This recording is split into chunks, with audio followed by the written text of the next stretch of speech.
With the sheer number of NPCs roaming the streets of any given GTA city, it can be easy to forget that life in the Grand Theft Auto games didn't spring up on its own. In fact, a ton of work went into making each game its own living, breathing criminal playground.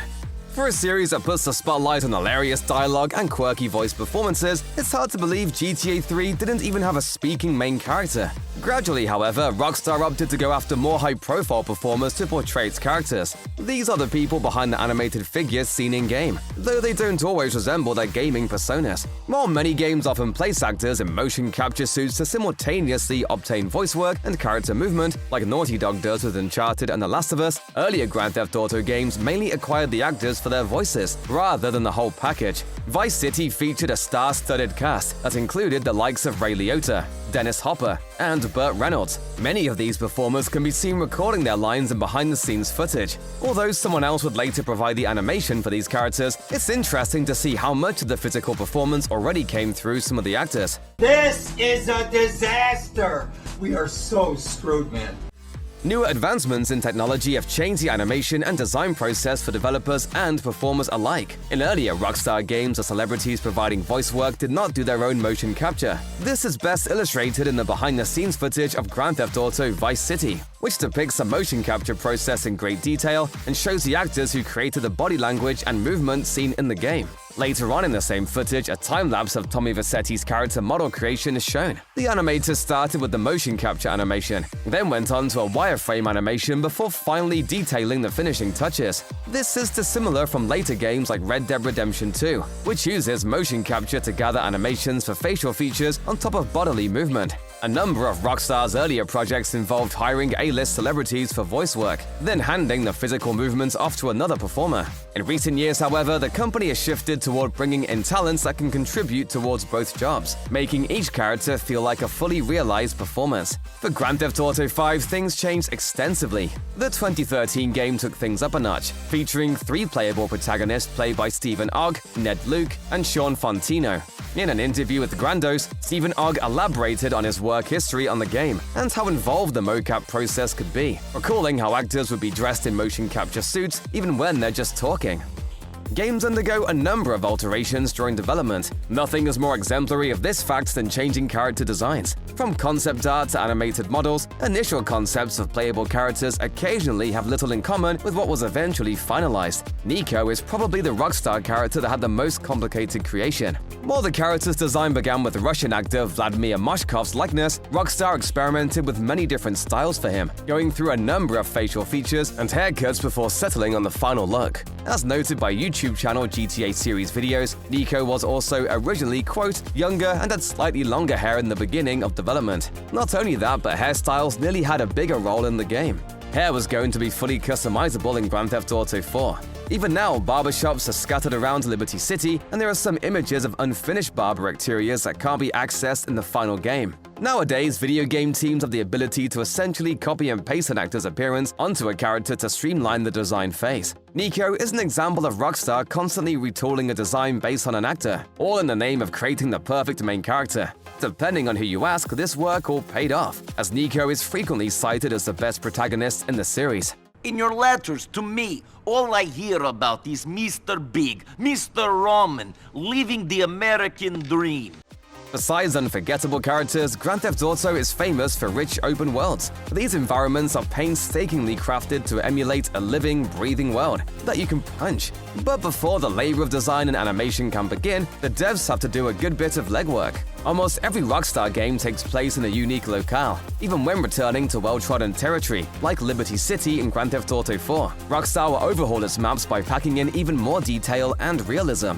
Much of this is possible thanks to extensive research and location scouting. As noted by WCCF Tech, Rockstar clearly put in a great deal of effort to make its game environments resemble the real world, just with some creative embellishments. Rockstar co-founder Dan Houser broke down the creation of GTA maps in an interview with The Guardian. during which he explained that his team has to, quote, make areas that look believable that work well for gameplay. He expanded on his comments when talking about how areas need to be planned meticulously, yet still feel spontaneous. This, Hauser claims, is how the team captures the essence of what's really there in a city. It may surprise fans to see just how close to the real-world Los Santos appears, all thanks to the layers of immersion added by the programmers. Future Grand Theft Auto games will no doubt hew even closer to reality.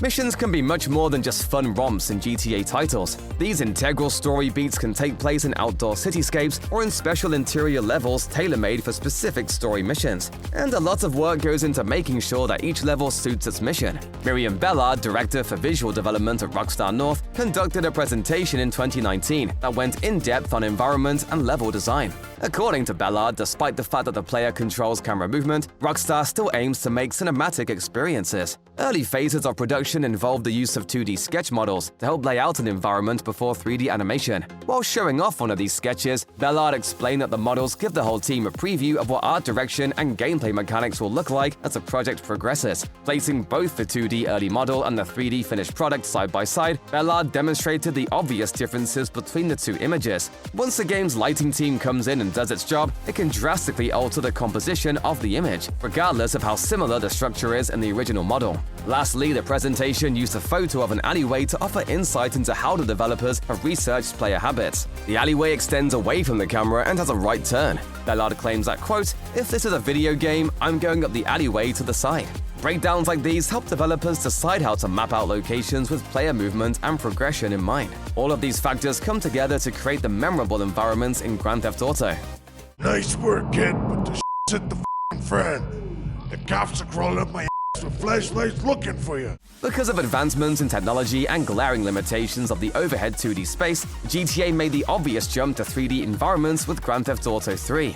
Despite a much different style and feel from the first two games, the early beta of Grand Theft Auto 3 shares surprising similarities with the 2D titles. Rockstar jumped on new consoles to help drive its reimagining of the series. As it turns out, GTA 3 was originally conceived for the Sega Dreamcast, but Rockstar decided to shift to the PlayStation 2 when it was decided the Dreamcast did not have the processing power. Notably, Microsoft passed on releasing GTA 3 as a timed exclusive for the Xbox, a decision it would later regret. Once the home platform was finalized, Rockstar moved forward with its plans for a 3D GTA game. The alpha build of the game is nearly unrecognizable in some aspects. It was altogether much brighter and had a higher contrast, and the lack of weather effects really sticks out.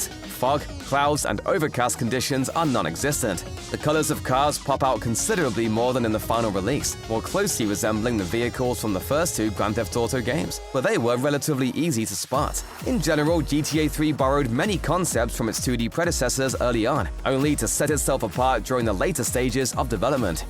Grand Theft Auto 3 isn't the only title to have large differences between its alpha and final versions, as GTA 5 also went through numerous variations. However, the 2013 hit nearly borrowed a whole lot more from its predecessor, Grand Theft Auto 4. A senior environment artist shared images of preliminary work on Grand Theft Auto 5, which YouTuber Nort has gone over in detail. Seeing these images back-to-back, fans get an idea of how much environments and menu elements changed as development progressed and more polish was applied. The best example might be the changes to the user interface. Rather than the final GTA 5 minimap, the first iterations of the game's build contain the radar system included in GTA 4. Much like the character animation seen earlier, wireframe outlines are slowly filled in to become recognizable Los Santos locales. Before anyone can set foot in a clothing store, the animators have to fill in the skeletons of these virtual buildings. Unlike previous games in the series, the development of GTA 5 was recorded in great detail, to the point where fans can really see what occurred between early concepts and the final version. A huge amount of content has been cut from the GTA series. San Andreas might be the biggest offender when it comes to missions that never made it past the finish line. Some are nearly complete and buried in the game's code, without the post-production effects seen in completed missions. For the most part, these missions are entirely playable and could have been spliced into the game. That's how much work was done on them.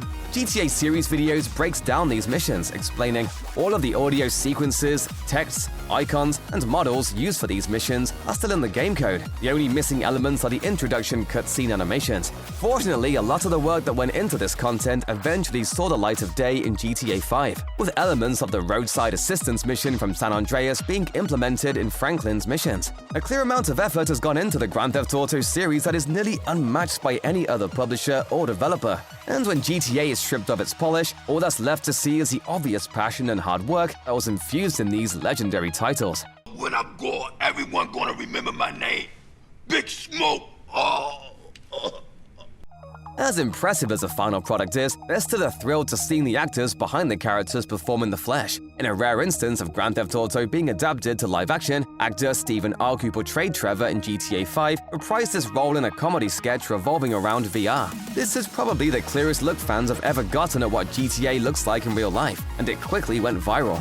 In the short film directed by Adrian Picardi, Trevor kidnaps a hapless VR user and takes him through a tutorial for Grand Theft Auto that feels upsettingly realistic. Of course, there are still plenty of special effects throughout the video. It'd be pretty hard to depict a helicopter crashing in the middle of a residential street otherwise. And the team behind the film made extensive use of storyboards for the show's wacky set pieces. It's all tied together by Ogg's over-the-top performance, however. Even when he's staring down Iron Man and screaming about the state of the modding community, this fan film makes it clear that Stephen Ark himself is one of the greatest special effects ever employed by Grand Theft Auto.